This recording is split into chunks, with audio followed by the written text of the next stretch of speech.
You shared a little bit with me about the 100th and something about Puka Puka and how the 100th and the 442nd were combined later, but how did that come to be? Right. Well, actually, right after Pearl Harbor in 1941, the 100th Infantry, there was a big response because, of course, they hit their home territory of all these people that volunteered, and some of them were already in the reserves. They were a little bit older than the Japanese Americans that volunteered from camp, internment camps, whichever euphemism you want to use for that, but concentration camps, internment camps.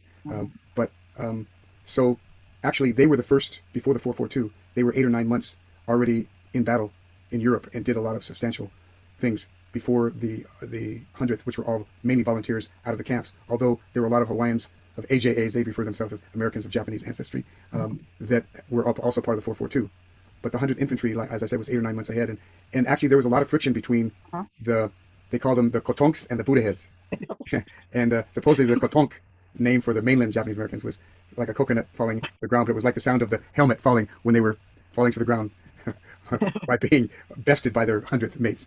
But some of it was friendly rivalry, but some of it was actually, because the Hawaiians they were a little older, they were more hang loose, easygoing, and but one of the generals came up with a bright idea of bringing the 100th soldiers to the internment camps.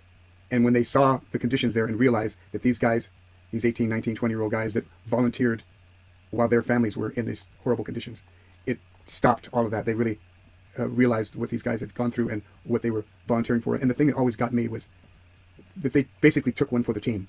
They knew that all this prejudice that had existed, that extended from the Japanese nationals, that a lot of Americans didn't distinguish. But by doing this, risking their lives, they knew that the next generation would have a better chance to assimilate. I mean, it just really touches my soul. And Me too. like I said, I had 3 of these guys on my block growing up. So the 100th Infantry, a term of endearment for them is the one Puka Puka, because many people know about the puka shell. It has a hole in it. That's what a puka means, hole in Hawaiian. So since it's round, the nickname for the 100th Infantry was the one Puka Puka, like the one hole, And so that became their nickname, the one Puka Puka and the 442. And I wrote a song called the one Puka Puka and the 442.